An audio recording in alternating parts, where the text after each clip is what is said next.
Bien chers frères et sœurs unis dans le sacerdoce baptismal, recevez mon shalom. Que la paix et la grâce vous soient données de la part de Dieu notre Père et du Seigneur Jésus-Christ de Nazareth.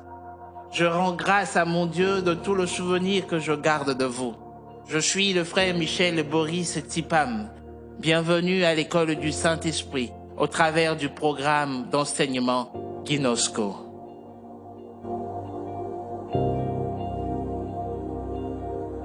Notre enseignement d'aujourd'hui, je l'intitule « Bannis le doute ».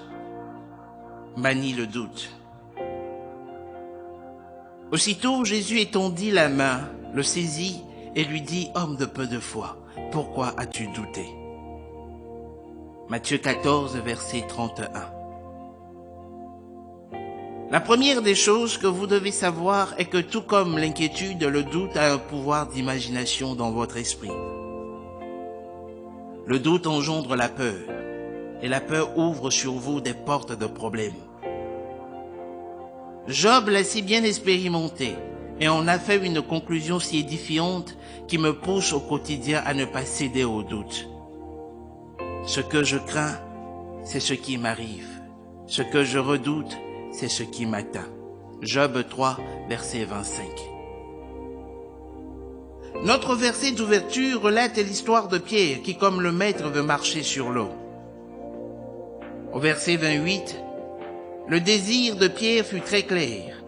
Pierre lui répondit, « Seigneur, si c'est toi, ordonne que j'aille vers toi sur les eaux. » Combien de fois notre désir d'avancer dans la vie nous pousse à dire les mêmes choses? Combien de fois, avant tout projet, vous vous laissez projeter par votre foi et dire « Seigneur, avec toi, je veux faire le pas ». Combien de fois? Moi, humblement, je dirai toujours.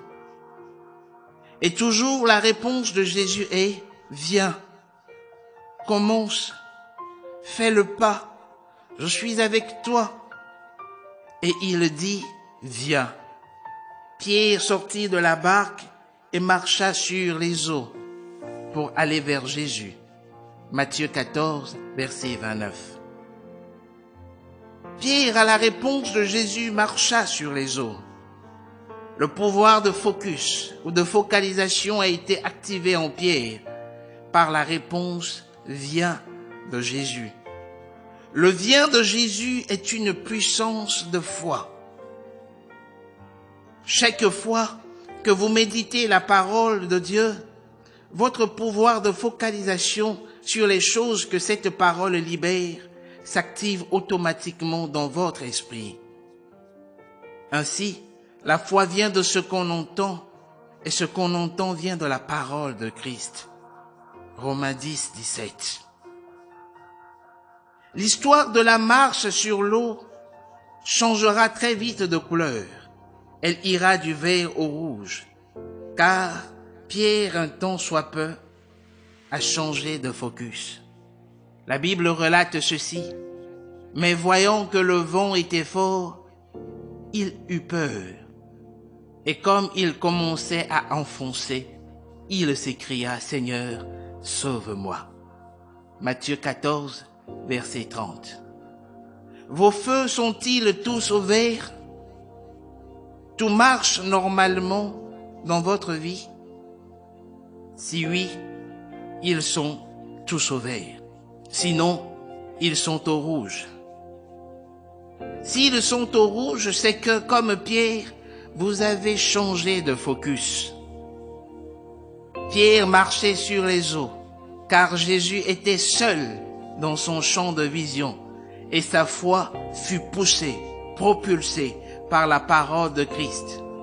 Mais du moment où il changea de focus, il a commencé à s'enfoncer.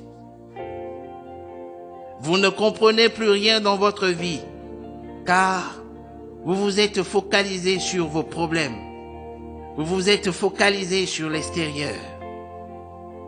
Vous avez donné pouvoir à l'extérieur de déterminer qui vous devez être. Or, l'extérieur n'est que doute. L'extérieur n'est que peur. l'extérieur n'est que procrastination. L'extérieur amplifie les problèmes et les rend plus grands. L'extérieur relève du monde des 5 sens, la chair. Pierre a vu que le vent était fort et il eut peur. Les vents de vos vies, malgré leur force, malgré leur puissance, sont temporaires. Les problèmes que vous rencontrez ont une date d'expiration. Concentrez-vous sur Jésus-Christ de Nazareth, la parole au commencement. Nourrissez votre focus par chaque parole de bénédiction qui sort de la bouche de l'Éternel. J'aimerais citer Saint Paul dans sa 2e lettre aux Corinthiens au chapitre 4 du verset 17 à 18, qui dit « Car nos légères afflictions du moment présent produisent pour nous, au-delà de toute mesure, un poids éternel de gloire, parce que nous ne regardons non point aux choses visibles, mais à celles qui sont invisibles, car les choses visibles sont passagères et les choses invisibles sont éternelles. » J'aimerais vous dire avec conviction que tous vos problèmes ont disparu à la croix, car avec cette pleine conviction, j'ai la pleine assurance que celui qui a commencé cette œuvre en vous la rendra aussi parfaite pour le jour de notre Seigneur Jésus-Christ. Amen. Shalom et bonne journée à vous.